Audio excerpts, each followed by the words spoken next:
And so with John and Charles Wesley having started to grow apart, we come to chapter 24. It cannot be. The fate of the Methodist societies was now uncertain. John, their unchallenged leader, had been tried and found wanting in so basic a Christian virtue as keeping faith with his brother.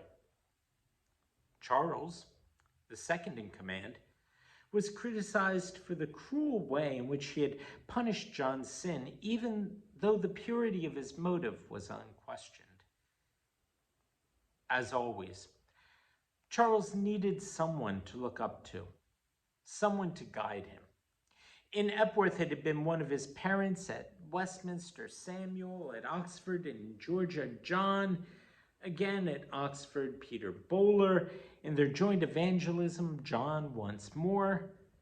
Now that John and he were estranged, Charles turned to the person who grew daily more dear to him, his wife, Sally.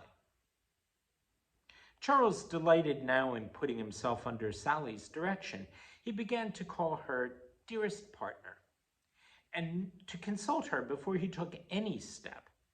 Fortunately, she was a wise as well as a loving woman, and she recommended reconciliation between Charles and John for the good of the Methodist societies.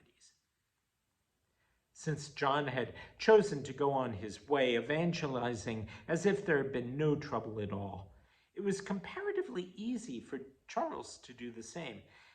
Their paths did not cross very often, and what letters they exchanged could be strictly devoted to the business relating to their common goal. This show of business as usual slowly brought the whole situation back to normal, and the Methodist societies continued to grow and to multiply. Sally, however, worried a great deal about her husband's health.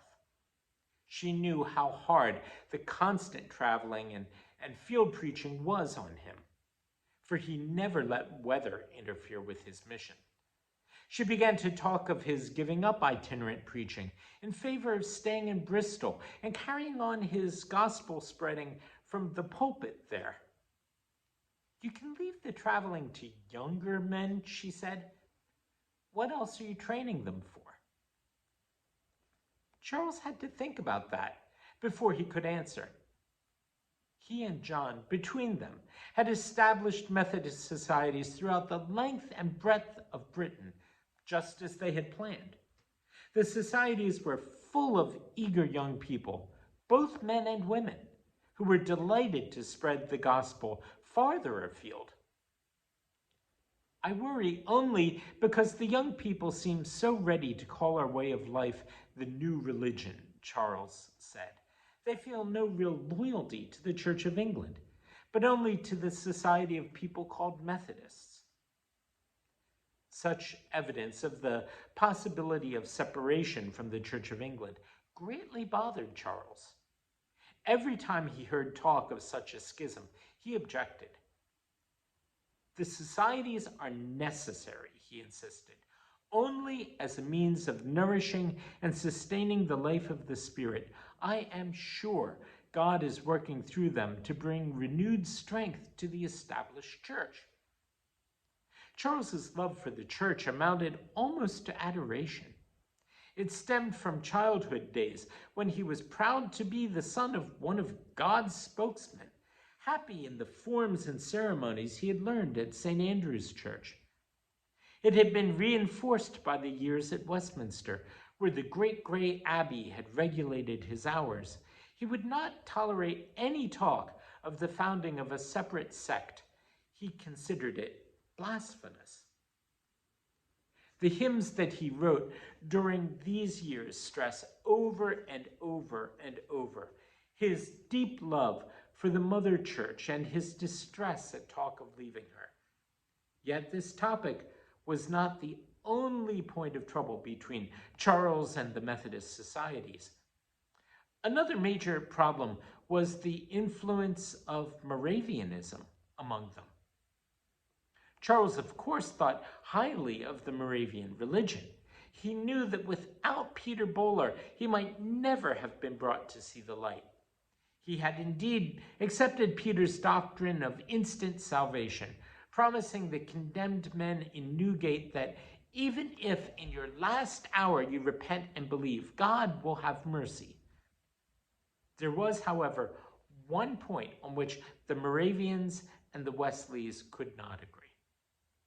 The Wesleys believed that God had given men laws to be kept and commands to be obeyed.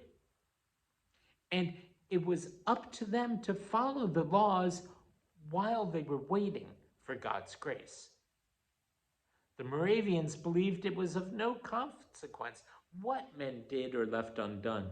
They needed only to be still, for nothing they did before faith came would be of any importance. This doctrine, known as the doctrine of stillness, was completely unacceptable to Charles, and he knew to John also. He could not let the Methodist societies follow it any more than he could bear to let them break away from the established church. Charles, therefore, felt pulled in two directions.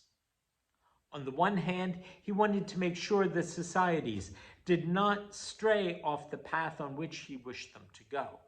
On the other, he wanted to stay home with Sally and his growing family. His first son, Jackie, born in the spring of 1752, was the pride of his heart. In November 1753, Charles heard that his brother was critically ill in London. At once, all the hard thoughts that he had had against John melted away, and he sobbed like a heartbroken child. "I cannot stand the thought of losing him," he cried to his wife. "I must go to him at once and do what I can to help him." He hired a postchaise and set out for London. He found John very weak, but as eager as Charles to be reconciled. "At last I can do for you what you did for me in Georgia," Charles told him exultantly. He did as much as he could to fulfill all John's duties, preaching many times, spending hours consoling members of John's congregations who were already mourning their leader's death. The people responded to Charles with great thankfulness, and they began to beg him to stay with them if God takes John Wesley to his bosom. This, however, Charles would not agree to do. "I neither could nor would stand in my brother's place if God takes him to himself," said Charles. "I have neither a body nor a mind, nor talents nor grace enough for it." While Charles struggled to fill his brother's shoes in London, he learned that Sally had fallen ill with smallpox.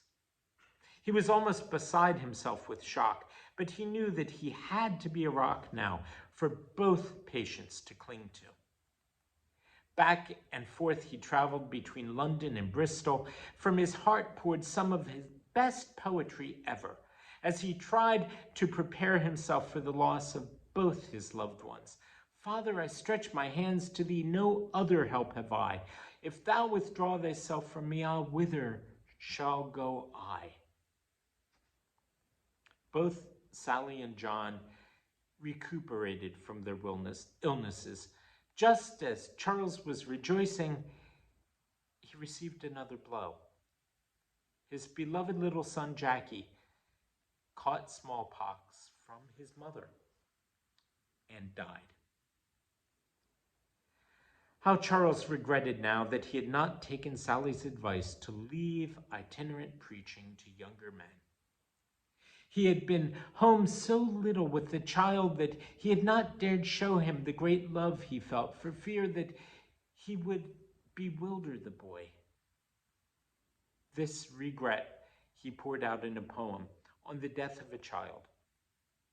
"Dead, dead, the child I loved so well, transported to the world above, I need no more my heart conceal. I never dared indulge my love, but may I not indulge my grief and seek in tears a sad relief? While John was ill and Charles completely occupied between London and Bristol, some of the outlying Methodist societies got out of hand. They demanded separation from the Church of England. They wanted Methodism to be an independent church with its own ministry. Charles was almost too spent with grief to challenge this strong demand. What's not written in the book here, they're talking about the churches in North America. Now back to the reading.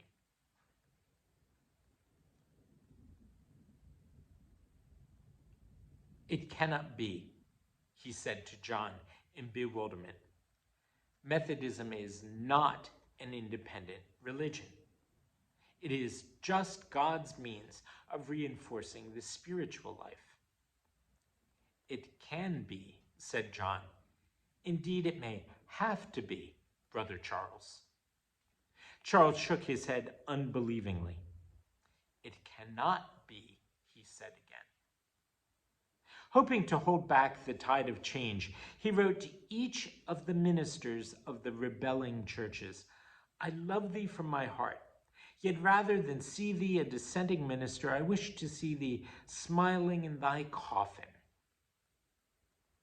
Remember, this is during the American Revolution. Let me get back to this again. In 1771, Charles moved his family to London. He had 2 sons and a daughter who he thought would benefit by living in the capital. They were all gifted children. Young Charles and young Samuel were both fine musicians. Young Sally, a poet like her father. Moreover, Charles wanted to be where he might have some influence in controlling John's bent toward leaving the established church. The die was cast, though, and the Methodist societies moved closer and closer to separation from the Church of England. On February 28, 1784, John drew up the deed of declaration that marked the official beginning of the Methodist schism. Charles protested, but John told him the move was absolutely necessary. Unless I do this, John said, Methodism will not survive us. The deed appointed by name 100 traveling preachers to form the Conference of the People called Methodists. It defined their powers and provided for the filling of vacancies that would surely arise. For Charles, it defined more than all that. It defined the basic difference between his belief and John's. In his journal, he wrote, my brother's first object was the Methodists and then the church. Mine was first the church and then the Methodists. Charles now made every possible effort to plug up what he called the hole in the dike. He preached from every pulpit. He begged his audiences not to forsake the Church of England. Nothing he could do or say was of any use, and Charles fell into the very depths of despair. He wrote, my brother does not and will not see that he has renounced the principles and practices of his whole life. Thus, our partnership is dissolved. I've lived on earth a little too long to have lived to see this evil day. He did not live much longer. On March 29th, 1788, he died, protesting to the last, it cannot be.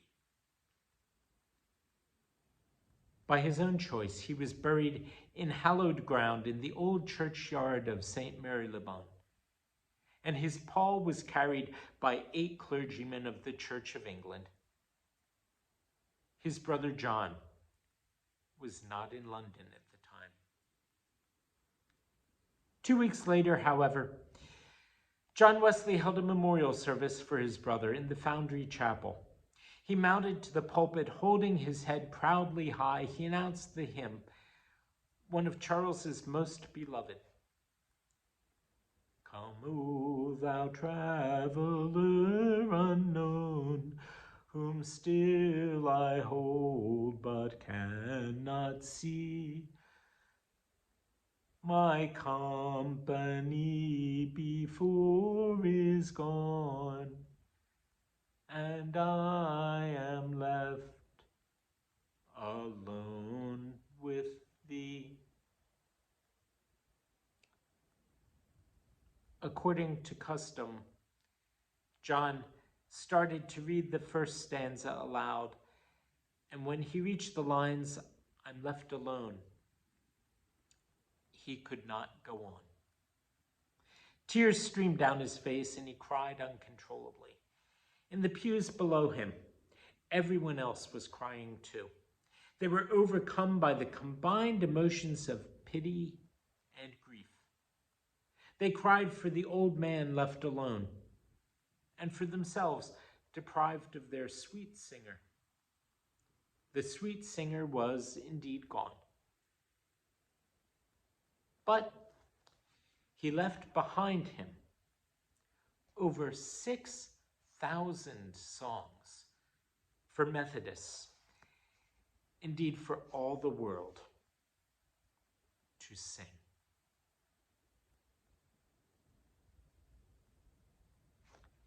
Thank you for listening to the book. And thank you for singing.